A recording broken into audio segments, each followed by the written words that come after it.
xalqim, ümid üzme ey ana yurt. Biz atlandık bu güreşke, o yıl taştek uyuşup. Allah verse bu nusretni, bizgilerimiz sep bulup. Zalimlarni yığlatguda, Oğuz gibi küçlük bulup. Lepileydu asminimda, göz çaplaytıp şu günü. Ay yıldızlık gök bayrağı, ey anam akan.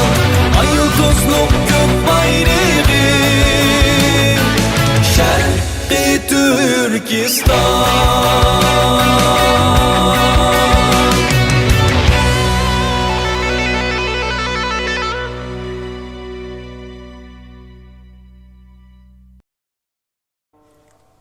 Devlet ve millet ismi doğrusida bir akşamki tecrübe.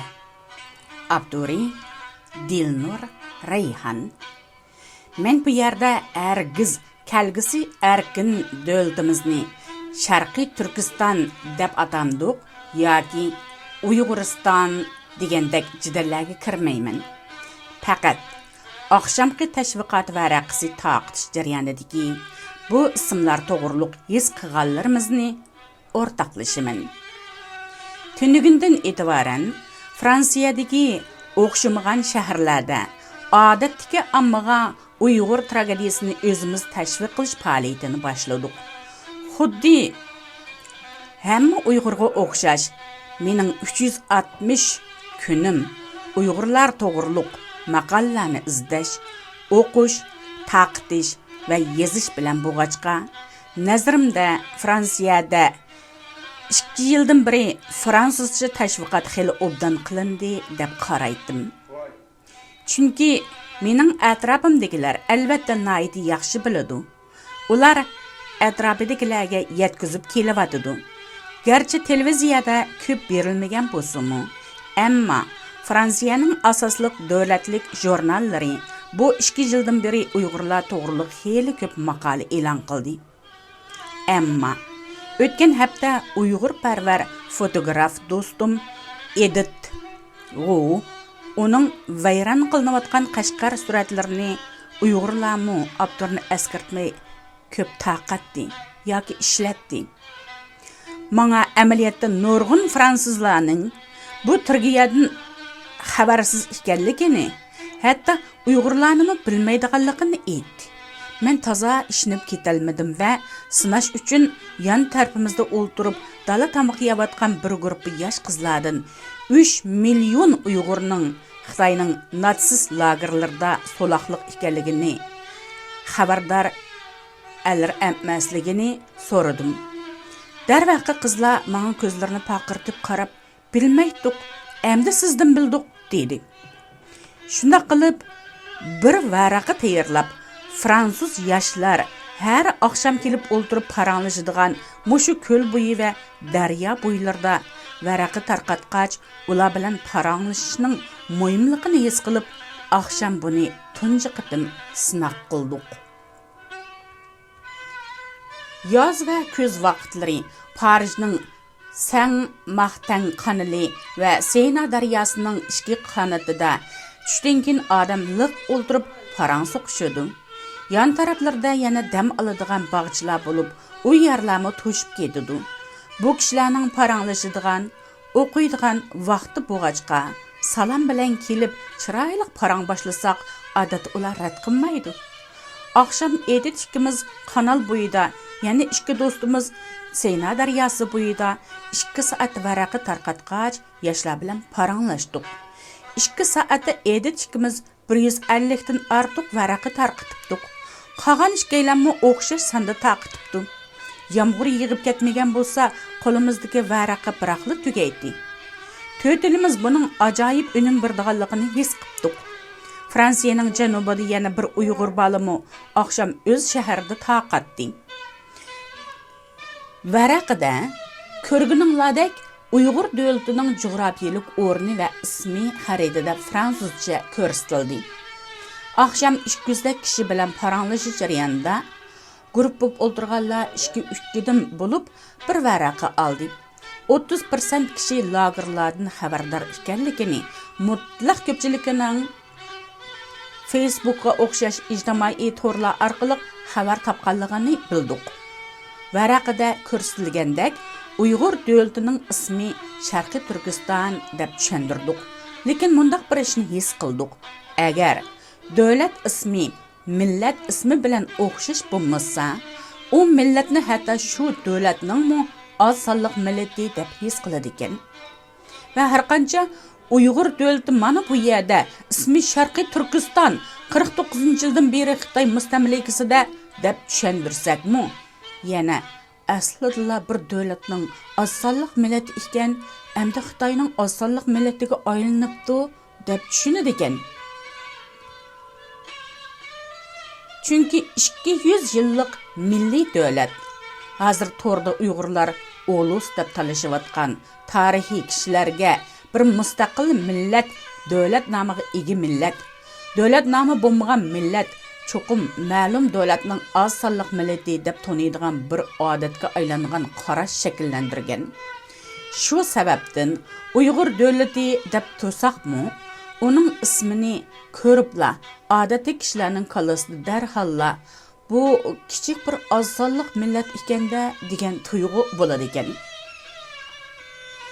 Men ilmiy leksiyalarimda, maqolalarimda bir tadqiqotchi bo'lish suhbatim bilan izchil Uyg'ur rayoni deb ishlatib keldim va Uyg'ur shunoslarni agar haqiqatan ilmiy va betaraf pozitsiya tutmoqchi bo'lsa, Şinjan degan mustamlika nomini emas, mo'tadil Uyg'ur rayoni nomini qo'llanishga rag'batlantirib keldim.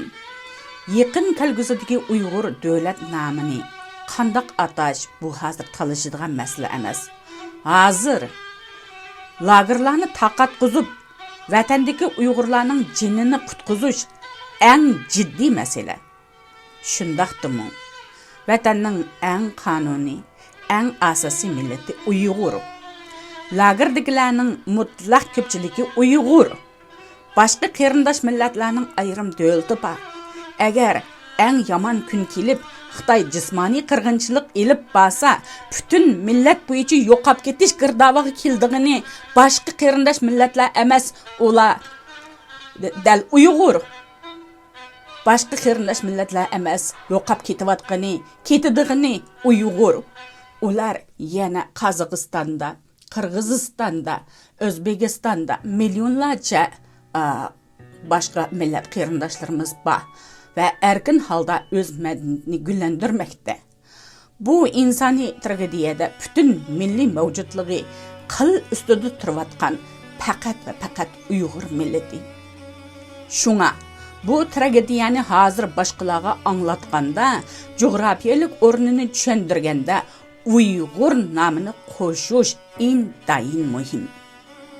Buni tunigin oqshomgi varaqa taqish jarayonidagi paranglardan his qildim va oxirida qo'shib qo'ydiganim, buni hatto Editmi his qildi va u avval menga eg'iz ichib Uyg'ur degan nomni cho'qim qo'shish kerakligini his qilganligini aytdi.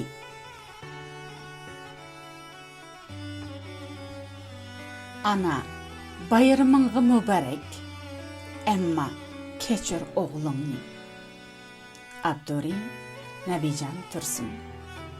Bugun biz uchun, ya'ni farzandlar uchun qadrli va eng qimmatli inson onalarimizning bayrami. Hamma kishi, hamma farzand bugun onalarining bayramini tabriklamoqda. Ilgir ömürde hiç qachon analar bayrami o'tkazib baxmagan Uyg'urlarmi bugun analarni tabriklamoqda. Men sahar turibla chunqur xiyollarga cho'mdim. 2013 yili ko'z yumgan marhum onam Nurnisa xonimni yani bir ömür o'qitquchilik, ma'rifatchilik bilan shug'ullanib, meni butun aql farosati, vujudi bilan tarbiyalab yetishtirgan, shuningdek mendan boshqa yana 3 farzandning o'xshash hissiyat, o'xshash muhabbat, o'xshash tuyg'u bilan ajr singdirib, o'z Uyg'ur millatining tarixiy tadqiqoti va uni tiklashga o'zini beg'ishlagan 2 doktor o'g'ilni yetishtirgan mehribon, kuyimchan, ammo intayin qat'iy talabchan onamni chunqur yod etdim. Men onam suratiga qarab, muborak bo'lsin ana bayramingga deyish bilan o'xshashla kechir ana o'g'limni deb xitob qildim. Onamning oxirgi vasiyat xarakterlik so'zlari Uyg'urning tarixini bo'lsimi tikla, avlodlarga qoldir, bo'lsa 20 tomlab yoz, to'xtamay yoz. Bu oz, sening qo'lingdan kelgani shu. Hamma odam o'z xalqi uchun o'zining qo'lidan kelganini qilishi kerak. Men seni shundoq tarbiyalagan deganlarni esladim. Qadrli ana, axir men siz degandek 20 tom bo'lmasimi, millatimning tarixini 13 tom qilib yozib chiqdim, dedim va qo'limni ko'tarib onam ruhiga duo qildim. Qadrli Uyg'ur bolalari, qadrli Uyg'ur yoshlari, qadrli Uyg'ur cho'nglari, oqsoqollari, Uyg'ur xonim qizlari va onalari, sizlarning onanglarning bayramini tabriklayotganinglarda, onanglarni yod etayotgan minutinglarda, qanday xiyollarda va hissiyotlarda bo'lganliginglar o'zinglarga ayon va bu hissiyot sizlarning erkinliginglar, huquqinglar va tabiiy tuyg'anglar. Bugun ya'ni onalar bayrami bilan bir qatorda 8-9 may kunlari Gitler faşizmining, ya'ni irqiy qirg'inchilik, irqiy kamsitishning ustusi natsizmning gumron bo'lgan 2 dunyo urushi oxirlashib, erkinlik suyar xalqlar g'olibiyat qozongan kun. Demak, erkinligiga erishgan, mustaqilligiga erishgan xalqlarning onalarining chiroylaridan gul yoqqan, analar yig'lamagan, analar farzandlarini ko'z oldida boshqalarning xo'rlashlari, oyoq osti qilishi, o'ldirishi va boshqa rahimsizliklardan xoli bo'lib suyungan kun. Lekin men faqat kechir ana o'g'limni deyman. Chunki men bu kunda bir o'g'il bo'lish, Uyg'ur o'g'li bo'lish sifatim bilan millionlab onalarimizning, ona bo'ldigan qizlarimizning lagerlarga, turmalarga tashlanishi, zar yig'lab 21-asr insonlari ichida eng fojiali kunlarni ko'rishiga qarab o'ltiribdiman. Shuningga shohid bo'lib qarab turibdiman. Xalqimiz 1759-yildagi Manju Xitoy ishg'oliyatidan tortib, hozirgacha bo'lgan 260 yildan buyon garchi minglagan o'g'illarning o'z onalarini qutuldirish yo'lida erlikini, o'g'illigini namoyon qilib, ko'p qatim o'z dushmanlar ustidan g'alaba qilgan, o'z mustaqil davlatini asliga keltiradigan bo'lsa-mu, lekin turli sabab omillar bilan takrar mahkumlikka uchrab keldi. Eng oxirgisi 1949-yili kommunistik Xitoyning ishg'oliyati bilan bugun lager turmalarga mahkum bo'lish, o'z tili, dini, madaniyati, milliy g'ururi, milliy ruhi va hatto milliy kimligidan ayrildirish ham yo'q qilinish relasiga selish qismatiga duch keldi. Bu bizning Uyg'ur o'g'illarining oldimizdagi va dunyoning oldidagi reallik edi. Demak, bu 3 asrda dunyodagi nurg'un mahkum millatlar qutuldi, o'rlikka erishdi, mustaqillik baxtlarga muyassar bo'ldi. Yaqin qo'shni qarindoshlarimiz o'zbek, qozoq, qirg'iz, turkman va boshqalarmi bu baxtdan bahramand bo'ldi. Hatto dunyoda 60-70 ming nüfusli xalqlarning o'z davlatlari va o'z erkinliklari qo'lida bo'ldi. Albatta, Bu erkinlikler üçün milyonlagan oğullar ana sütlerini aqlash yolida öz erligini gösterdi. Aşu başqa milletlarni qo'l va haqorat o'rnida ko'radigan faşistlarga qarshi janglarda aşu öz analari üçün özlerini pido qildi. Erkinlik suyer xalqlar, erkinlik suyer o'g'lonlar oxirida cho'qim g'alaba qiladi. Afsus, Uyghur xalqimiz yanala mahkumliqda. Bu millatning mavjudligi xatar ostida. Natsistlardan ishib qolgan lagerlarga solab irqiy kamsitish va qirg'inchilik yurgizish faqat bugungi dunyoda Uyg'urlarga nisb bo'ldi qaranglar. Shundaq 3 asrda bizdan nurg'un qahramon o'g'lonlar chiqdi. Nurg'un vijdonli o'g'lonlar o'z burchini ado qildi. Shuningdek bizdan yana minglab milliy va diniy g'ururdan xoinlik, satqinlik, shaxsiyatchi munofiqlarni a'lo bilgichlarmi chiqdi. Millatiga, xalqiga, jamoatiga kuyinmaydigan, uning haqida qilchi izlanmaydigan, hatto parvomi qilmaydiganlarmi chiqdi. Demak, 3 asrdan buyon o'z erkinligini qo'lga keltirmagan texmi xatarli qismatlarga duch kelganligimiz millionlagan onalarning jig'izarlarga shahid bo'lib qarab o'ltirish bir o'g'il uchun kechir ana deyish sharafini berdi.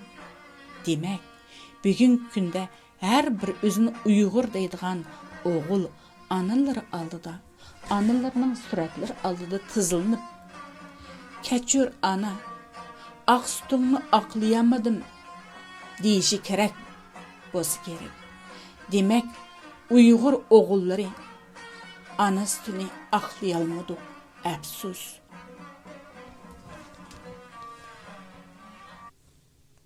Bugungi programmamiz müşiyada oxirlashdi. Diqqat berganingizga rahmat. Ko'rishguncha omon bo'linglar, aziz qarindoshlarim.